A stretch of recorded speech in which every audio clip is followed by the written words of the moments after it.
These are the people who did not give up. Wake up every morning to a new day, new beginning. Just keep going. Even when they lost nearly everything. That's when you know, okay, it can't get any worse. Or had nothing to begin with. Why am I living somebody else's dream and not fulfilling my own? They had a purpose, an idea, and they found a way. You have to be willing to put it all out there. Since 2018, we've told you their stories on TV. Now it's time to break out of the box. A new set of entrepreneurs. My dream has always been to own different businesses. New challenges to overcome. Business is business, but first thing, our mission is to save lives. But this time, we start at the beginning. I'm not gonna go just work in an office and go 9 to 5 every day and show up and do the work I need to do. It's like, this is all just purely mine. Their stories, their risks. I think it's a pretty huge chance, but it's worth it for the greater good. And their success in real time. This is Southwest Florida Reinvented, moving forward.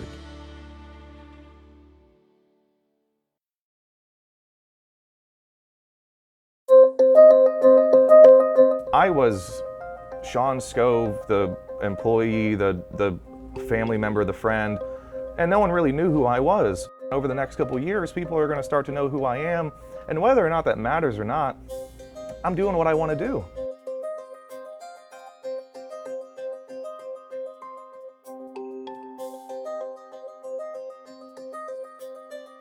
Hey everybody, I'm Fox 4 Morning News anchor Chris Shaw, leaving Fox 4 right now, and I'm on my way to Naples. The story we're going to tell for episode 13 is one of the most emotional stories we've told in the entire series. And of all places, we're going to this comedy club to tell it. For the man walking through this door, the club represents a milestone in his reinvention. His story is not like the others we've told. He's not building a business, really. He's taking a risk.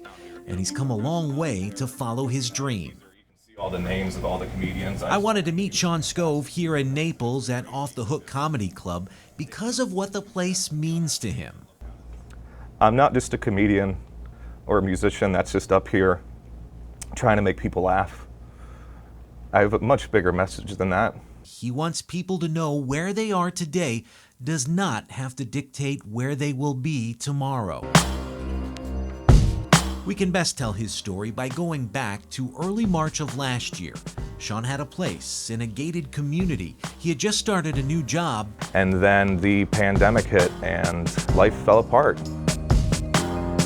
I had to move home with my family, with Ma. I was doing Uber, DoorDash, was working at a Walgreens liquor store. It was just awful. It was soul crushing as a person. It was just, it felt like I just had lost everything I'd worked for. And Sean will be the first to tell you a lot of people went through the same thing. When it was like that, what did you tell yourself to keep going? What did you were you able to pump yourself up?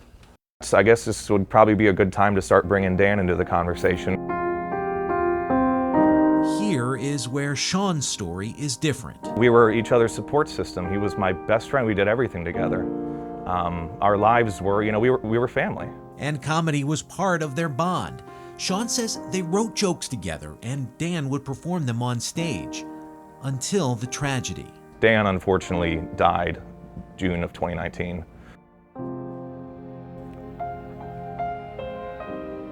It's hard to put words together to describe a friendship the way that Dan and I had a friendship. Sean could not bring himself to write another joke for an entire year.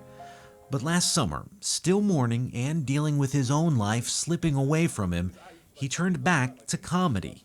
He started writing again, and last fall, he decided to do something he never thought he would do.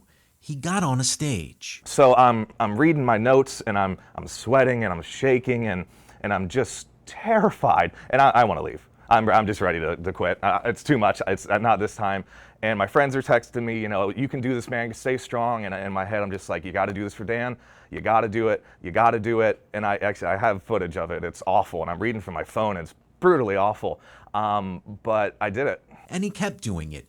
In town, out of town, anywhere a club or a bar would book him. When I do a joke like here at Off the Hook, I remember the first time I was here, I had my first big laugh. you know, and there's 150 people laughing and it's a big laugh and you're just like, wow. It's better than any feeling I've ever felt. It really is. Slowly, he got his life back on track. He got another day job, and he's learned to balance it with his shows. Sean doesn't know where his comedy will take him, but he credits Dan for his outlook and for the message that now guides his life. If you're out there and you want to be a painter, or you want to open your own business, or you want to walk dogs, or you want to invent something, do it. Live your life and enjoy it like I am. And one thing I want to give a little shout out and talk about Core TV, like Core, they say Core Up. They're out of Detroit. They're one of the next upcoming streaming services. You know, streaming services is like the thing right now.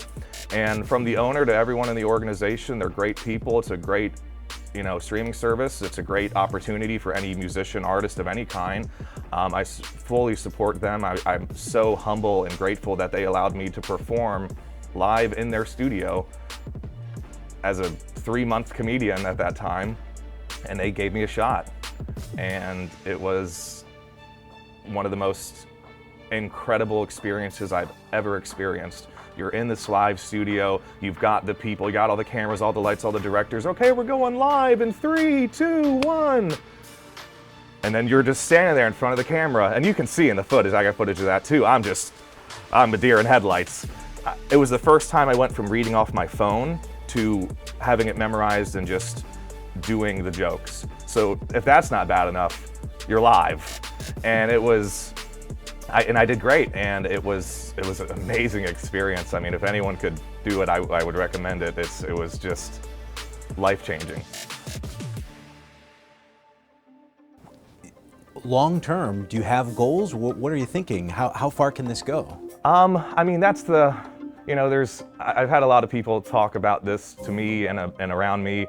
You know, there's a lot of people feel there's one right way to do this. You know, I think people kind of get lost that this is art.